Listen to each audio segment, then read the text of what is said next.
আমার আচ্ছা, আমার নাম হলো মজিবুর রহমান। আর আনোয়ার হলো, আনোয়ারের সাথে আমার ব্যবসা আছে, আমি ওর সাথে ব্যবসা জড়িত আছি। আর ওর দোকানের নাম হলো অলংকার জুয়েলারি। প্রতিদিনই অলংকার জুয়েলারিটা 10:30টার দিকে ও বন্ধ করে। এটা একটা রেগুলার প্র্যাকটিস 11টার মধ্যেই।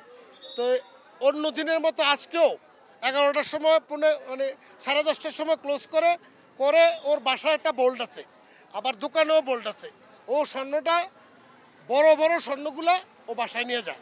সেটা হলো, বাসাটা হলো অলংকার জুয়েলারি, যেটা সেটা হলো সি ব্লকের 5 নম্বর রোডে। আর ওর বাসাটা হলো ডি ব্লকের 7 নম্বর রোডে। ডিস্টেন্সটা হলো ওয়াকিং ডিস্টেন্স, অল্প একটু। তো সবসময় ও স্বর্ণটা বাসায় একটা বড় বোল্ট আছে, বাসায় নিয়ে যায়। মানে পুরা স্বর্ণটা না, বড় বড় স্বর্ণগুলো নিয়ে যায়। Walton Washing Machine. Simplifying life with hassle-free washing. আজকে 200 ভরি স্বর্ণ ছিল, আবার এই আংটি আর ক্যাশ টাকা ছিল 1 লাখ টাকা। আমি আনোয়ারে জিজ্ঞেস করে আসছি, ক্যাশ টাকা ছিল 1 লাখ টাকা। এই স্বর্ণটা নিয়ে ওর একটা হুন্ডা আছে, এই হুন্ডাটা নিয়ে ও বাসার সামনে গেছে।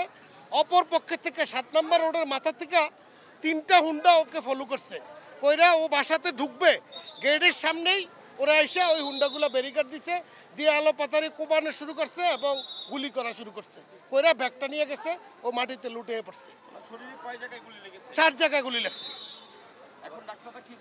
ডাক্তাররা এখন ওই যে আল্ট্রাসাউন্ড দিছে, তারপরে হলো ওর এক্সরে দিছে, এগুলো দেখতেছে, গুলি বের করার জন্য ওই যা যা লাগে করণীয় চিকিৎসা করতেছে। মামলার ব্যাপারে কি ভাবছেন? তা মামলার ব্যাপারে তো ও তো এখন অসুস্থ। ও তো ওর ছেলে হলো, এই ছেলেটা আছে এখানে, ওর ছেলেটা ছোট, ও একটু সুস্থ না হলে। আর ওর বাড়ি হলো নোয়াখালী। নোয়াখালী না,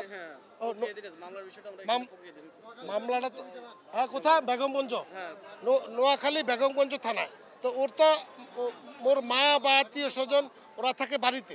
ও দীর্ঘ 20 বছর ধরেই বনশ্রীতে ব্যবসা করে।